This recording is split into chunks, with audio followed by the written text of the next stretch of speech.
जय Hind friends, greetings of the day friends. Welcome back to my YouTube channel Sundar sir की पाठशाला।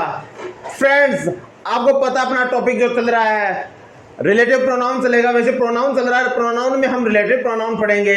और दोस्तों आपको पता है रिलेटिव भी बोलते हैं इसको और रिलेटिव भी बोलते हैं। अगर रिलेटिव बोलेंगे तो ठीक है और रिलेटिव बोलेंगे तो भी चल सकता है। कोई इसमें घबराने की जरूरत नहीं है, मस्त रहिए, दोनों ही करेक्ट है। कोई अगर बोले ना इसको ये बोलते हैं वो बोलते हैं उसको बोलना ठीक है भाई, आपकी सुन लिया, लेकिन अपने इंडिया में दोनों ही चलते हैं। अब देखो रिलेटिव वर्ड किससे बना है? रिश्तेदार होता है, संबंधी होते हैं, या जो क्या करता है जोड़ने का काम करता है या जो जुड़ता है वही रिश्तेदार होता है। अब रिश्तेदार कौन? ये मेरे मामा है, ये मेरे मामा का लड़का है, ये मेरा कजन है, ये मेरी बुआ है, ये मेरे मौसी है, या मेरा फूफा है या बुआ है। ठीक है, ऐसे वर्ड जब होते हैं तो इनको हम क्या कहेंगे? रिश्तेदार कहेंगे। अब रिश्तेदार वर्ड क्या होते हैं? रिलेटिव होते हैं। और रिलेटिव से क्या बना है? रिलेटिव प्रोनाउन यानी संबंधवाचक सर्वनाम। संबंध यानी उनसे किसी न किसी प्रकार का कोई हमसे रिलेशन होता है। अब संबंधवाचक सर्वनाम क्या होता है दोस्तों? इसको इंग्लिश में रिलेटिव प्रोनाउन बोलते हैं, इसको संबंधवाचक सर्वनाम बोलते हैं। वे प्रोनाउन जो जोड़ने का काम करते हैं, वे प्रोनाउंस जो जोड़ने का काम करते हैं रिलेटिव प्रोनाउन कहलाता है। जैसे who, which, that, what, why. आपको पता है वैसे हु को बोलते हैं कौन। आपको पता है हु आर यू, आप कौन है। हु इज स्टैंडिंग देयर, वहां कौन खड़ा है। हु वाज स्टैंडिंग देयर, वहां कौन खड़ा था। हु विल गो देयर, वहां कौन जाएगा।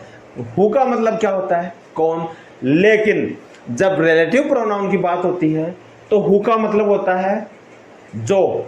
हु का मतलब होता है जो या उस प्रकार। हु का मतलब होता है जो। अब देखिए विच, इसका मतलब होता है कौन सा, कौन सी। लेकिन हम अगर रिलेटिव प्रोनाउन की बात करेंगे तो विच का मतलब होता है जो। विच का मतलब होता है जो। और ऐसे डेट का मतलब होता है वह, और सिंगुलर नाउन के यूज में होता है। और दूर की वस्तु के लिए फार या अब ये जो चीज होती है उसके लिए हम डेट का यूज करते हैं। आपको पता है दैट इज ए फैन, वह क्या है? पंखा है। दैट इज ए टेम्पल, वह एक मंदिर है। दैट इज ए बफेलो, वह एक भैंस है। दैट इज ए काऊ, वह एक गाय है। तो वहां दैट का यूज क्या हुआ? दूर की वस्तु के लिए। लेकिन यहाँ दैट का मतलब जो होगा वह होगा जो, वह होगा जो। और विच का मतलब आपको पता है कौन सा, कौन सी।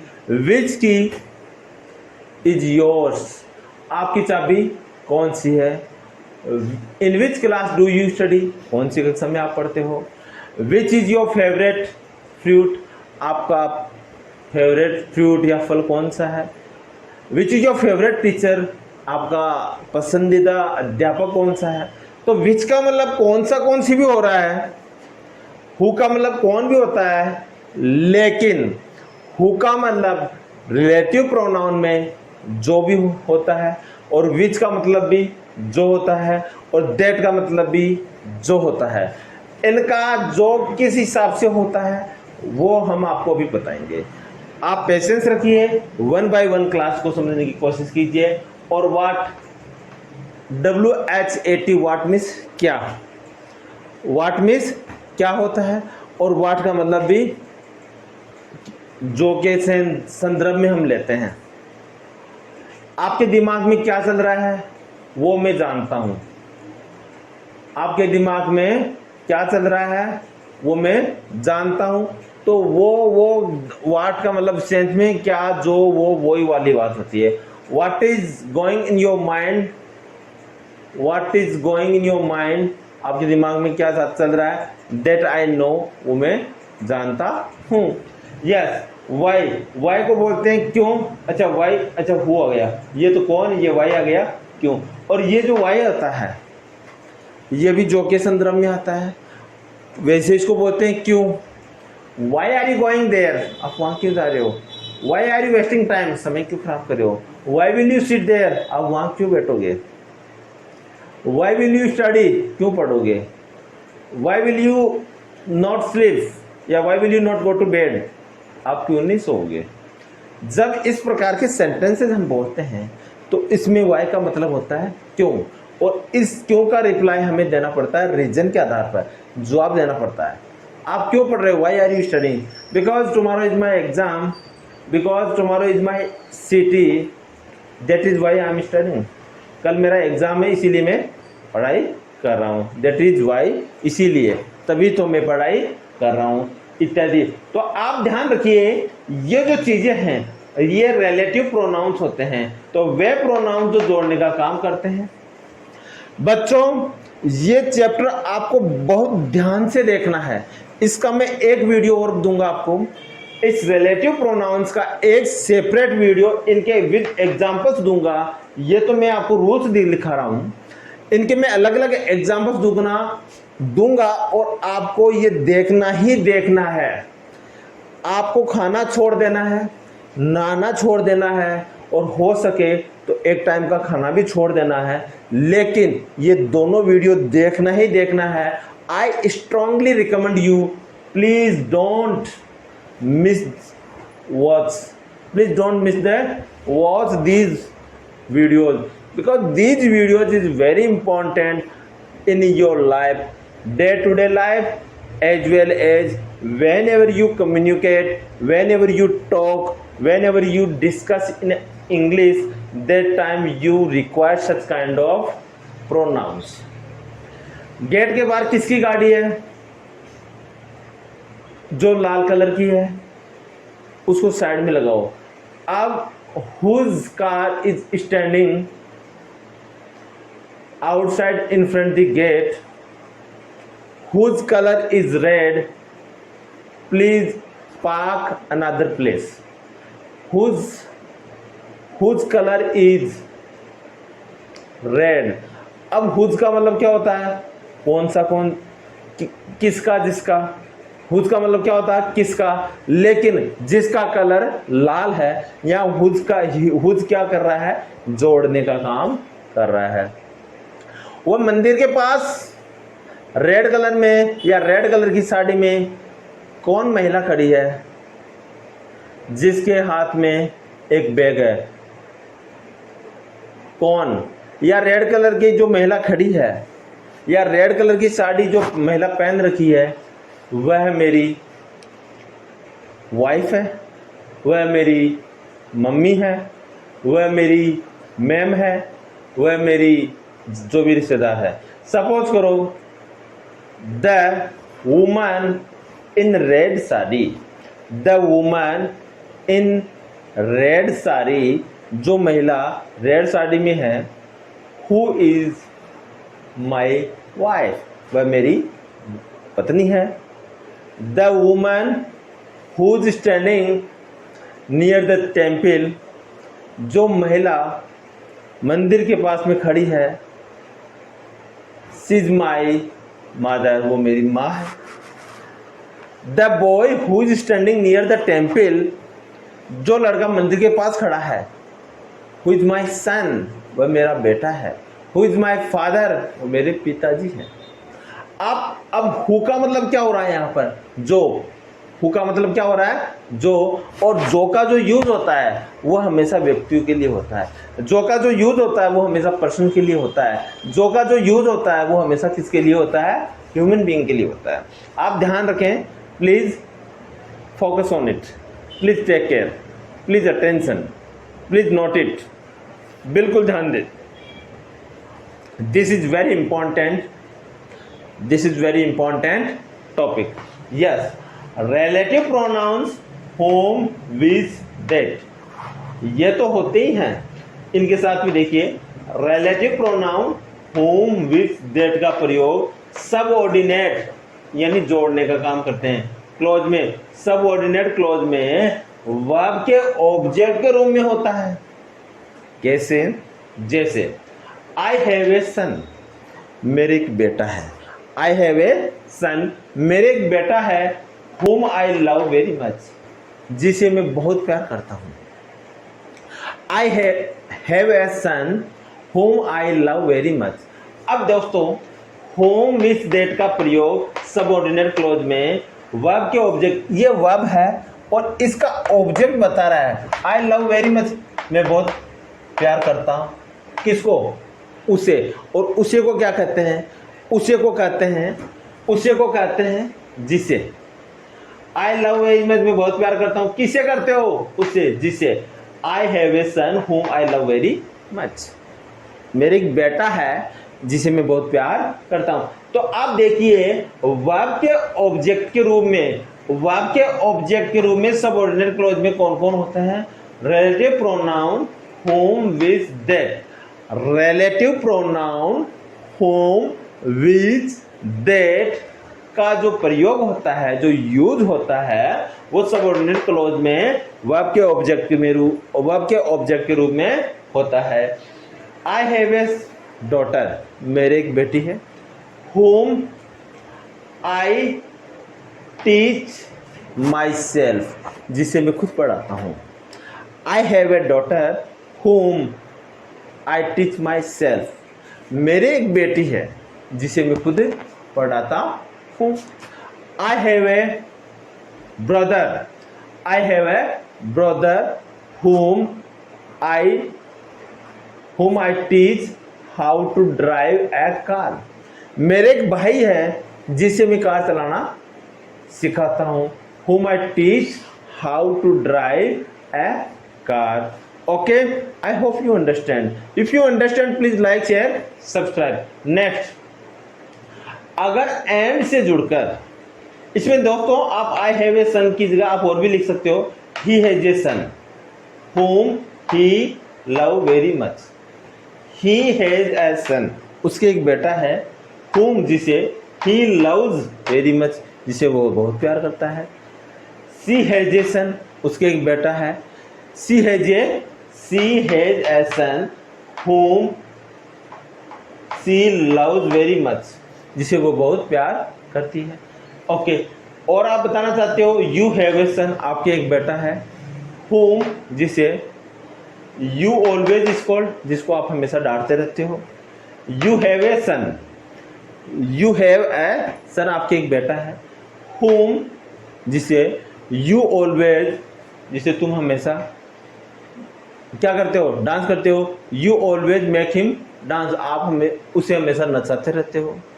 ये जो सेंटेंस होते हैं ये प्रैक्टिस करने से आएंगे। इनमें थोड़ी बहुत आपको मेहनत करनी पड़ेगी। इनमें कोई कुछ भी नहीं हो सकता। अगर आपको कोई कहे कि रिलेटिव प्रोनाउन में ऐसे ही सिखा दूंगा, वैसे ही सिखा दूंगा, दोस्तों आप उसके चक्कर में मत आना। Please don't misguide yourself, because this topic is require some hard work. इस टॉपिक को कुछ हार्ड वर्क चाहिए, अंडरस्टैंडिंग चाहिए। जब तक आपकी अंडरस्टैंडिंग हार्ड वर्क नहीं होगी, आप कैसे सीख पाएंगे? देखिए, it is must without this topic neither you speak English nor you right. ना तो आप इंग्लिश बोल सकते हैं, neither you can speak English nor you right, ना ही आप लिख सकते हैं। ये backbone of English. This topic is very important. This is the backbone of English. Whenever you speak, whenever you write something, that time it is very important. जब भी आप बोलते हो, लिखते हो, तो ये बहुत ही important है। Okay. अगर and से जुड़कर दो antecedents का प्रयोग हो, अगर दो antecedents जानते हो, दो कोई भी चीज हो जो जुड़ रही हो, जैसे the man and his dog, यानी एक आदमी और उसका डॉग, ठीक है।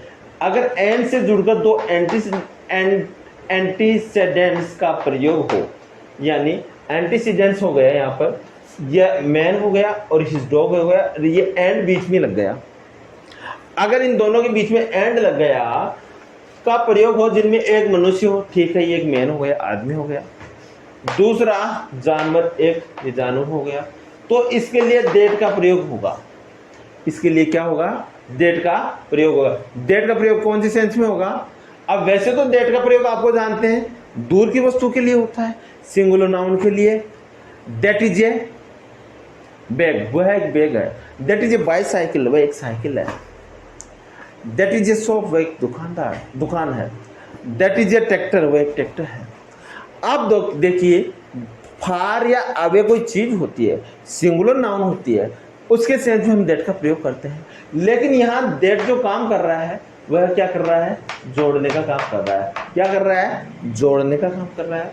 The man and his dog, आदमी और उसका कुत्ता, दैट आई सा, जिसे, दैट आई सा, जिसे या जिसको, आई सा मैंने देखा, यस्टरडे कल, हैव बीन किडनैप, उनको क्या किया, किडनैप कर लिया गया।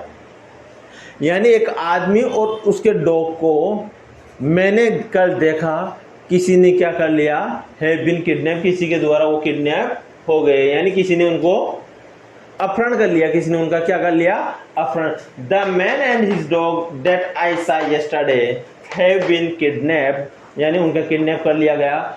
आप, आई होप यू अंडरस्टैंड। इसी की जगह आप और लिख सकते हो, the man and his car, जानवर की बात हो रही है, एक मनुष्य, जानवर या वस्तु, तो वस्तु कहें तो कार ले लो। The man and his car that I saw yesterday was parked in front my house, यानी उस आदमी और उसकी कार वो कहाँ थे, कल मेरे घर के सामने क्या थे, पार्क थे।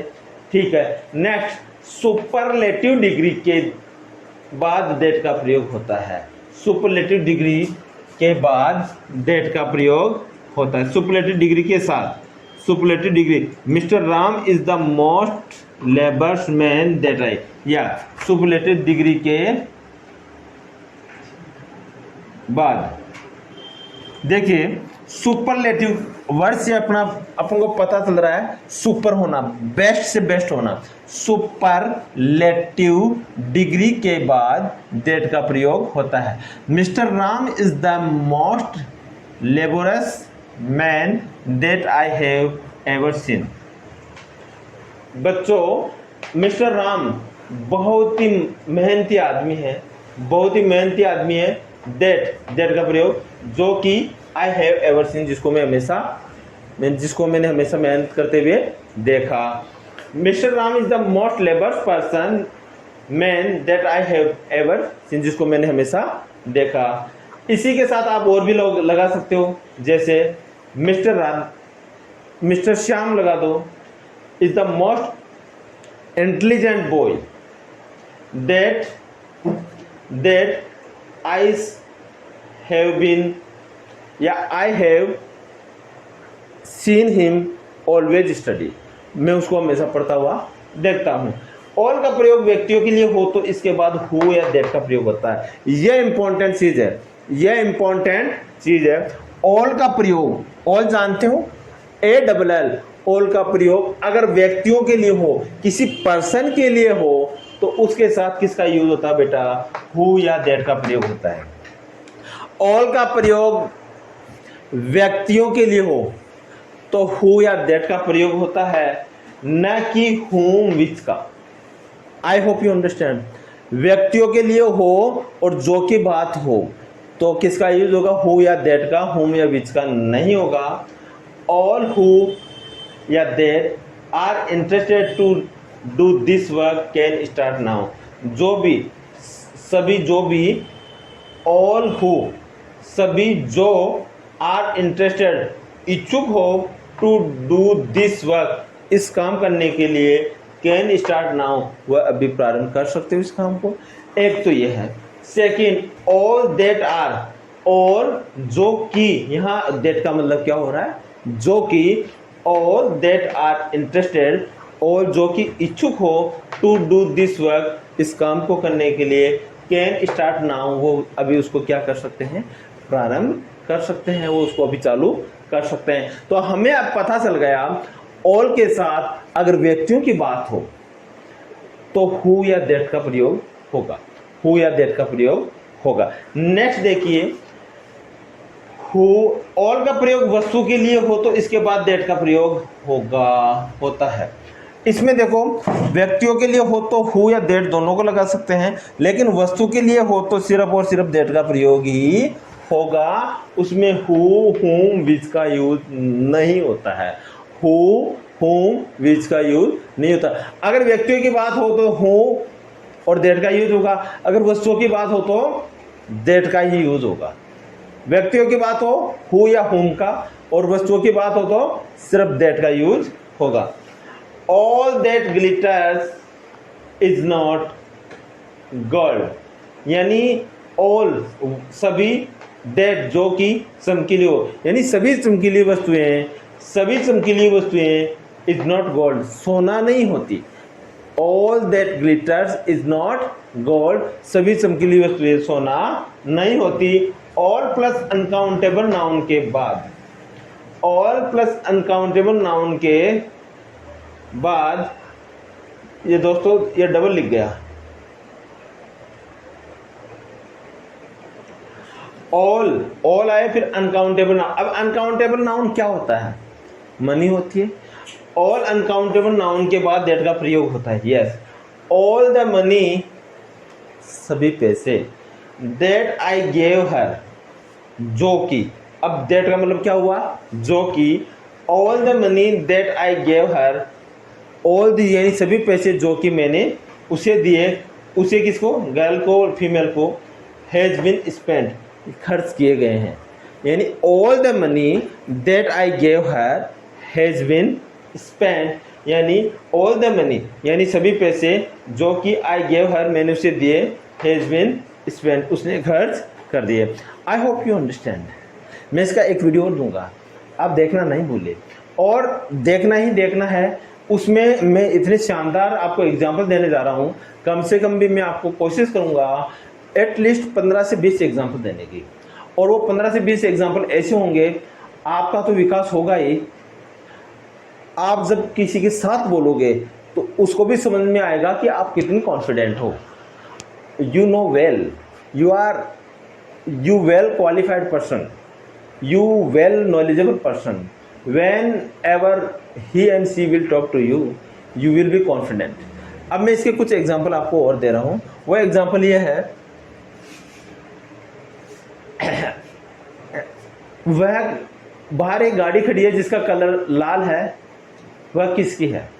बाहर एक गाड़ी खड़ी है, there is a car standing outside, उसका कलर, अब वस्तु आ गया, उसका कलर लाल है, दैट इज, या इट्स कलर इज रेड, या that is red colour, that is red colour car, who is owner of this, उसका मालिक कौन है? उसका मालिक कौन है? उसका मालिक कौन है? नेक्स्ट देखिए, अगर मैं कहूँ बाहर जो ऑटो खड़ा है वह किसका है?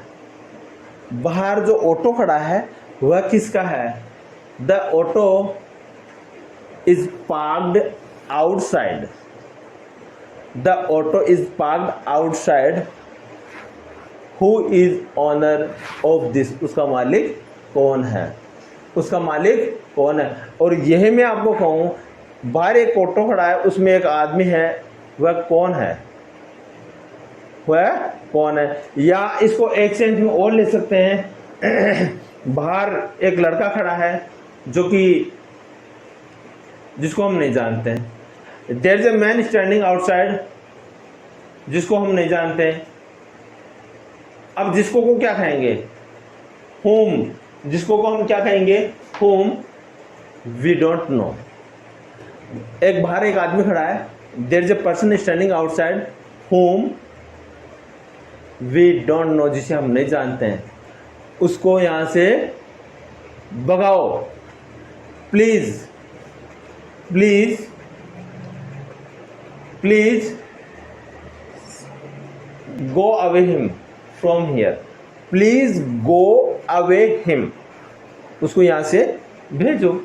इसी के साथ मैं आपको कुछ एग्जांपल देता हूं। अगर मैं जाता हूं, आई गो, मैं जाता हूं और उसे बुलाता हूं, I go and call him, मैं बोलता हूं और राम को नचाता हूं, I speak and dance to Ram, या I speak and make Ram dance, मैं आता हूं और राम से लिखवाता हूं, I come and make Ram write, I come and I make Ram write, मैं आता हूँ राम से लिखवाता हूँ, मैं आता हूँ और मम्मी से खाना बनवाता हूँ, आई कम, मैं आता हूँ, एंड और I make mummy cook food, और मैं मम्मी से खाना बनवाता हूँ। इसी के साथ दोस्तों वीडियो को हम एंडिंग करने जा रहे हैं। लगे रहिए, लाइक शेयर सब्सक्राइब करना नहीं भूलें और be happy, enjoy the life, have a good day, good night and जय हिंद, जय भारत।